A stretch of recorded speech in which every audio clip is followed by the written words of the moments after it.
भजन मार्ग में चल रहे हम, भारी प्रतिकूलता, निंदा, अपमान, रोग से ग्रसित शरीर, कोई साथ देने क्या, पर तुम्हारा विश्वास प्रभु से नहीं टलना चाहिए। बहुत खतरनाक चीज है जो हस्तमैथुन क्रिया है, ये बहुत खतरनाक, किसी को भी नहीं करनी चाहिए। ये ब्रह्म शक्ति है, जीवनी शक्ति, इसको ऐसे नष्ट किया जाता है। एक मन अन्न पाने के बाद एक संतानोत्पत्ति की योग्यता पुरुष में आती है, ये तो भगवान शक्ति देते हैं, तो उन्हीं के बल से, नहीं तो बहुत हानिकारक है बच्चा। गृहस्थी में बस संतानोत्पत्ति के लिए आदेश है, व्यभिचार के लिए आदेश नहीं है, फिर तुम तो अभी बच्चा हो। देवर्षि नारद जी कहते हैं कि अभी जिसने भजन भगवान का शुरू किया वो पूरा नहीं हुआ, वो भ्रष्ट हो गया या शरीर छूट गया, तो कह रहे हैं वो कर्म धर्म करने वालों की गति को नहीं, वो उत्तम गति को प्राप्त होगा। स्थूल सूक्ष्म कारण तीनों शरीरों के राग का त्यागी, अब इसमें आग लग रही है, कैंसर है, किडनी फेल है, ये कष्ट है, वो कष्ट है, वो बिल्कुल ऐसे तटस्थ है, कोई भी कष्ट उसको छू नहीं सकता। दिव्यास्त्रों की ताकत नहीं कि उसे छू सके। वो विषय सेवन कर रहा है या त्याग कर रहा है, उसको कोई फर्क नहीं। वो बहिर्मुख पुरुषों के बीच में बैठा है या एकांत में बैठा, कोई फर्क नहीं। वो शास्त्र सम्मत कर्म कर रहा है या क्रियाहीन बैठा, कोई फर्क उसमें नहीं। ये स्थिति, इसका नाटक करने पर दुर्दशा हो जाएगी, स्थिति होने पर कोई फर्क नहीं। और खास बात यह है कि जिससे हमारा ब्रह्मचर्य नष्ट होता है उससे सानिध्य न दे। ऐसी कोई क्रिया, ऐसे कोई व्यक्ति का संयोग जो हमारे ब्रह्मचर्य का घात करे, बहुत सावधान। पर ये ऐसा दलदल है कि एक बार जो फंस गया भगवान ही निकाल सकते हैं। जिस समय मन अपने स्वरूप में आया वो सब करवा ले। बहुत विचित्र है, बहुत विचित्र मन का खेल। हमें ऐसा कोई रिश्ता नाता, कोई संबंध जो हमारे ब्रह्मचर्य को नष्ट कर रहा है, दूरी बनानी चाहिए। मस्त रहो, गलत करो मत तो गलत सहो मत, फिर तुम्हारा कोई बाल बांका नहीं कर सकता। ऐसे बिल्कुल मस्त रहो और जो दुख सुख आवे उसे भोगना सीखो, मिटा नहीं सकते। हमारी इस बात को पकड़े रहना कि लंबे समय तक परिणाम न मिलने पर भी निराशा नहीं आनी चाहिए। मैं नीच हूँ, पतित हूँ, व्यभिचारी हूँ, दुष्ट हूँ, पर अब आपका हूँ और आपका ही रहूंगा। अब अगर आपको ऐसे ही मुझे रखना है तो मैं ऐसे ही आपका रहूंगा, और अगर आपको सुधारना तो सुधार लो, मैं आपका हूँ। ये हम शरणागति की बात कह रहे हैं, बहुत आनंद का विषय। अब क्या चिंता, आप जैसे चाहो वैसे रखो, मैं आपका हूँ। अपनी तरफ से प्रयास करके गलत आचरण करना ये नहीं होगा। प्रयास गलत आचरण से बचने का है। जानकी जी से वाल्मीकि रामायण में हनुमान जी महाराज कहते हैं, माता प्रभु ने आज्ञा नहीं करी, मैं आपको पीठ में अभी बिठालता और इसके 10 मुंह थप्पड़ से तोड़ करके इसको बंदी बना के इसको रानियों सहित भगवान के चरणों में डाल देता। अभी पूरी लंका को अकेले विध्वंस करके इसके 10 मुंह थप्पड़ से तोड़ के रावण के, और आपको पीठ में बैठाल के ले, लेकिन प्रभु ने आदेश नहीं किया।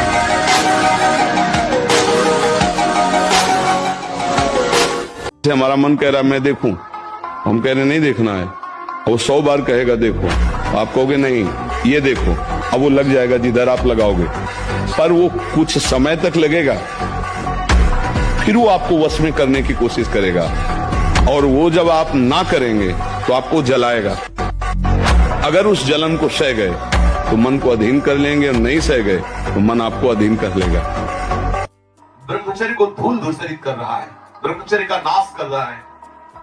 कोई समझ ही नहीं रहा कि कितनी बड़ी हम भयानक गलती कर रहे हैं। ये वीर शक्ति हमारे प्रभु की अद्भुत कृपा है।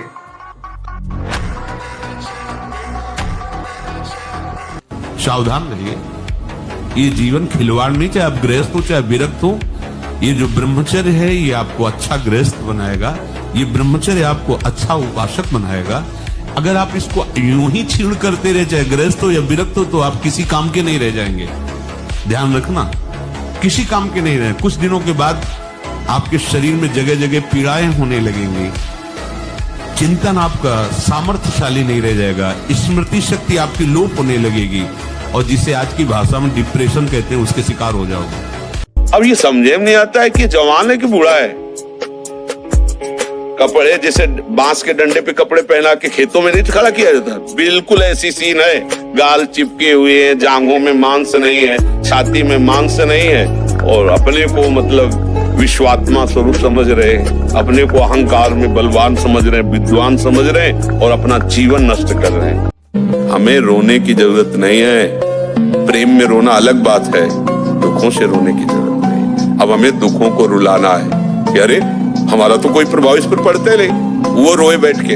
अब हम ऐसे भजन करके ऐसी स्थिति प्राप्त करेंगे कि भारी भारी दुख विपत्तियां हमारे ऊपर आए और वो दुखी हो जाए कि इसके ऊपर कोई प्रभाव ही नहीं पड़ रहा है। जैसे हिरण्यकश्यप दुखी हो गया कि मरेगा कैसे प्रहलाद, मृत्यु दुखी हो रही कैसे मार पाऊं। सावधान रहिए, ये जीवन खिलवाड़ नहीं, चाहे आप गृहस्थ हो चाहे विरक्त हो। ये जो ब्रह्मचर्य है ये आपको अच्छा गृहस्थ बनाएगा, ये ब्रह्मचर्य आपको अच्छा उपासक बनाएगा। अगर आप इसको यूं ही छीण करते रहे, चाहे गृहस्थ हो या विरक्त हो, तो आप किसी काम के नहीं रह जाएंगे। ध्यान रखना, किसी काम के नहीं रहे। कुछ दिनों के बाद आपके शरीर में जगह जगह पीड़ाएं होने लगेंगी, चिंतन आपका सामर्थ्यशाली नहीं रह जाएगा, स्मृति शक्ति आपकी लोप होने लगेगी, और जिसे आज की भाषा में डिप्रेशन कहते हैं उसके शिकार हो जाओगे। और जब ब्रह्मचर्य ऐसा कैसे हो सकता है? बल है ना, अध्यात्म बल, शारीरिक बल की बात नहीं कहते। ऐसा कैसे हो सकता है? यदि एक बार ऐसा हुआ तो 1000 बार मैं प्रयास करूंगा और इस पर विजय। वो मतलब जिद्दी स्वभाव, एक निष्ठा उसी से आती है, उसी से। पहले खेती जोतते थे ना किसान, एक पार वाला होता था और पूरे खेत को उसी से जोतला है, बलवान होते। 2 लीटर मठा और 8 रोटी पाए, बैल की जैसी ताकत। अगर बैल को नाथ पकड़ के रोक ले तो वो वही खड़ा हो जाए।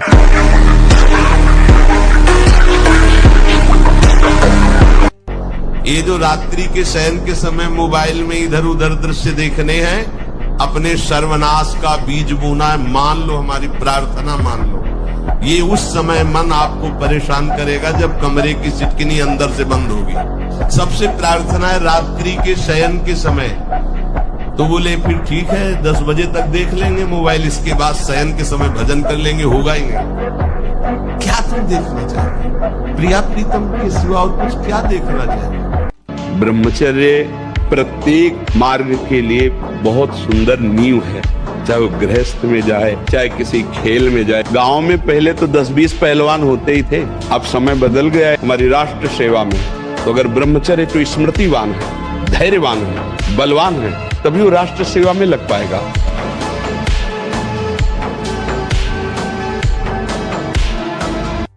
ब्रह्मचर्यहीन मतलब जीवन एक मृत जीवन है। ब्रह्मचर्य अमृत है। अगर आप ब्रह्मचर्य से चलें तो आप देख लीजिए स्वयं में आपके अंदर एक से एक उत्तम विचार, उत्तम सामर्थ्य। मेहनत में लग जाओ तो और जोश आएगा, क्योंकि ब्रह्मचारी हो ना, जिधर लगाओ।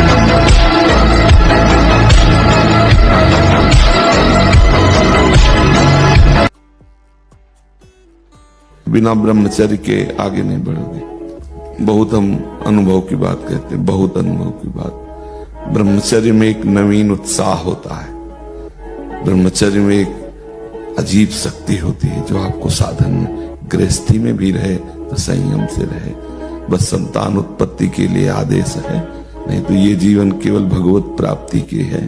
भगवत प्राप्ति हो जाए और उसके लिए ब्रह्मचर्य आवश्यक है।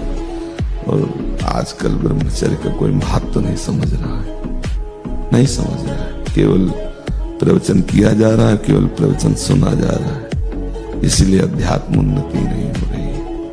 आप लोग ब्रह्मचर्य को बचाओ, सच्ची मानो ना, ब्रह्मचर्य बिना बचाए आगे नहीं बढ़ सकते।